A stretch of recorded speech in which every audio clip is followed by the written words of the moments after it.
Hi, I'm Liam Thorpe. And I'm Michael Mambo.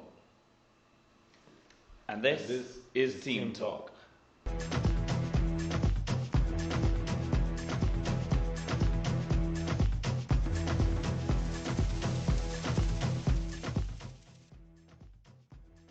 Hello viewers, that's right, you are watching Team Talk and we're here with your Friday feast of football action. This weekend we see a break from the Premier League and the old tradition of the FA Cup is back in English football. But first, we've got a few Premier League games to round up from last show. Let's have a look at those now.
Well, my colleague Michael Mambo is here as ever by my side, and of those games, I think by far the obvious one is QPR winning at Chelsea. I mean, me and you sat here on Monday night and we both said 3-0, 4-0, 5-0 even. None of us could have predicted what a result that was. Well, you say 3-0, 4-0, 5-0. I said, I quote, it depends on which Chelsea turns up. You did say that. And obviously, the old Chelsea turned up, and great credit to QPR. They played really fantastic and deserved to win the match. Are people getting a bit carried away now? They're saying Harry can do his usual Houdini trick. It's a big game, it's a big result, but it's going to take a lot more big results, isn't it? Well, there are very few managers in the Premier League who are good at motivating players as much as Harry Redknapp is. Well, he's well known for taking players who are good and making them exceptional, but they only perform for him. It would be worthwhile if he was able to get them to perform for every other team they played for. And a quick word, Sean Wright-Phillips got the only goal of the game against his former club Chelsea. He's pretty much struggled in his career since he signed for Chelsea. Could this kick reignite his career? No chance. Is he done? Well, he's past his best. So he's just thereabout, like in the QPR range, that type of a player. More of a squad player for the Premier League. Okay. The other game we saw there was Liverpool continuing a little bit of good form for themselves. They won 3-0 at home to Sunderland. That man, Luis Suarez, on point again. Interestingly, today we've heard that Brendan Rodgers has said since they signed Daniel Sturridge, he might have to play Suarez a bit off the striker, perhaps sort of slightly on the wing. Surely that's a mistake when he's in such good form. Not on the wing. He'll probably revert to, as Van Persie put it, the 9.5 partnership between himself and Rooney. So Sturridge and Suarez may as well form that type of a partnership, whether neither of them is a number 9, neither of them is a number 10. They're both interchanging. Okay, and the other final game from the other night was Newcastle against Everton. We saw a great strike from Leighton Baines and a goal from Victor Anichebe cancelling out Papi Cissé's early goal. Everton, they mean business this year, don't they? They do mean business, and this is the benefit of having a squad together for a long time. They know each other, they'll play for each other, they'll battle hard for each other, and you have an Everton team that is more of a team. You can always get that catchphrase in any show, you can do it. Okay, well, that's the Premier League. Premier League's away for a week, so what about the FA Cup? It's the old famous cup in English football, and most teams still want to win it. So we'll have a look at some of the fixtures that we've selected as some of the best games this weekend. we've got QPR versus West Brom. Now we've picked this because West Brom, they're in good form, in the top half of the table, but QPR, they're obviously going to be really boosted by that win against Chelsea, and they're at home. So are they the favourites in this one? They seem to be the favourites, but West Brom has been a tricky team this season. It's been outperforming numerous stats so far, and it's going to be quite interesting. And for a team like QPR, who are rooted to the bottom of the league, and all of their efforts surely should be going into getting out of the relegation zone, could the FA Cup be a distraction for them? It's not a distraction. It's a welcome trophy that is up for grabs. Basically, it's a cup tie. Any team can win it. And how important do you think, or the history of the FA Cup, is that well known around the world? It is well known around the world, but maybe you could enlighten our viewers with a bit of a history of that. Well, the Cup's been going for over 100 years, and it's regarded as the foremost cup in English football. You hear people talk about secondary cups like Carling Cup, or whatever it's called now. I can't remember. Capital One Cup now. Yeah. And traditionally those have been the cups where managers blood young players and they don't necessarily care about it so much. But I think the FA Cup, particularly, when the top sides are still putting out their strongest teams in the FA Cup, they know, for example, Manchester United, they've won it 11 times, and they know that they still want to win it that 12th time, because a strong lineup will go into tomorrow's game, which is Manchester United away at West Ham. So tricky tie for them. We've just heard West Ham have signed their old star, Joe Cole. Do you reckon he could be in line for a start against Man United? Yeah, definitely. He can play. He still has a few good years left in him, but is he good enough to still trouble Manchester United? That's the question we'll have to find out tomorrow. So are you going for a Man United win on this one? I'm definitely going for a West Ham surprise. Yeah. No, Manchester United will seem very comfortable. And most times when they've been complacent, that's when they've lost. So it will be a question of, are they complacent? Are they going to look at West Ham and say, look, this is a team that was beaten by Chelsea 8-0, then it lost again 4-0 to Tottenham. So they're going to be looking at those facts, and when they go into the match thinking that's when they'll most likely get beaten. But if they go out there and do the Manchester United business, then it's going to be a Manchester United win. Okay, I think you may have been thinking about Aston Villa there in terms of those defeats. Aston Villa. But we're all entitled to a little mistake now and again. Yeah. So do you revise your prediction, or do you still see a West Ham win? No, I still see a West Ham win. Okay, and what about another good game? Southampton hosting Chelsea. Chelsea, of course, looking to bounce back from that shock defeat to QPR. Southampton, they've got their own troubles in the league, but the FA Cup could provide a distraction for them. How do you see this one going? The Saints played well against Arsenal, and with Chelsea still not having a minor hiccup, it's still going to be interesting. But on Chelsea's side, they've already signed Demba Ba, so we'll see if he gets the chance to play tomorrow or not. That will be interesting to see. It looks more likely like a Chelsea win.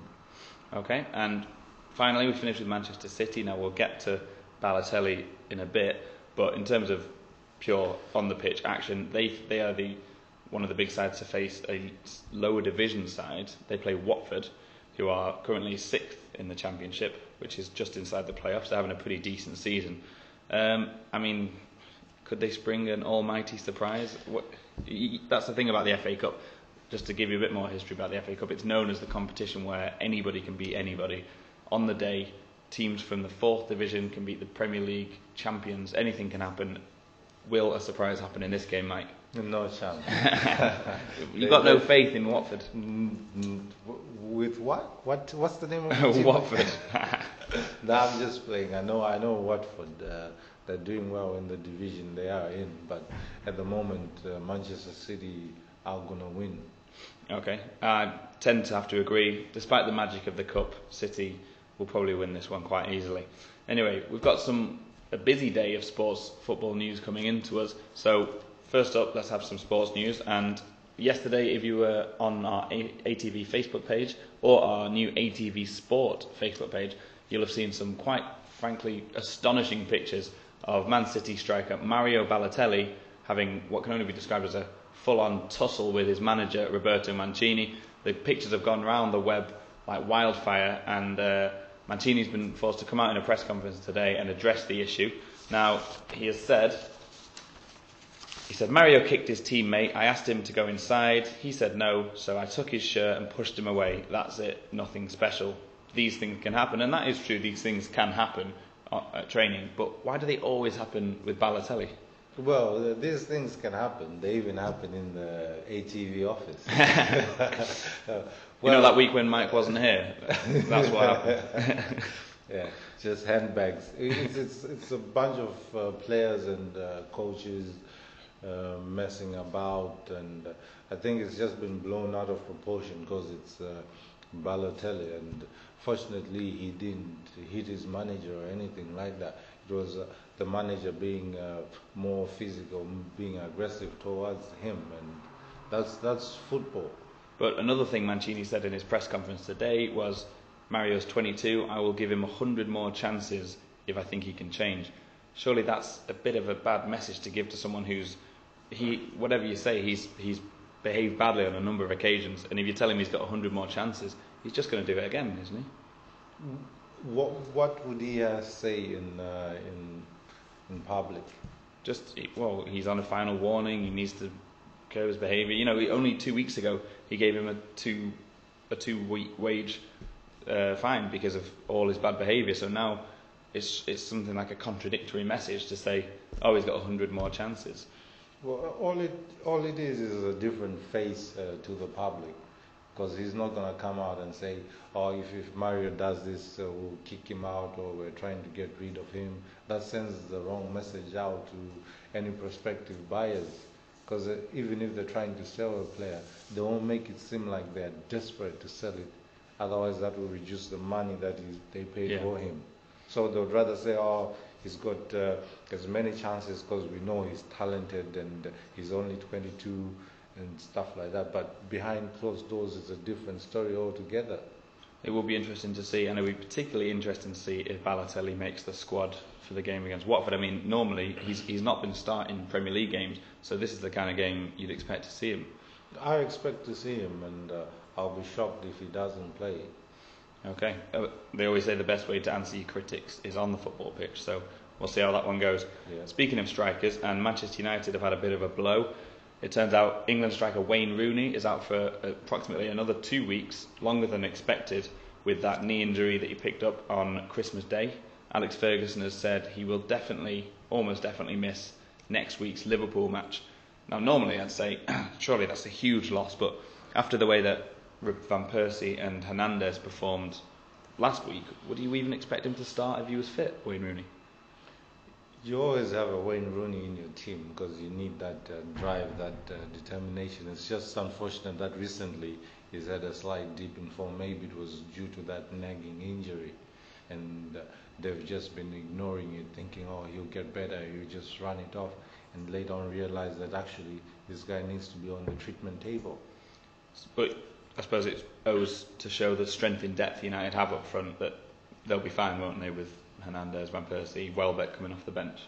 They will be fine, but against the stronger teams, it's going to be a different situation, because you have people who men mark Van Persie, who men mark Chicharito.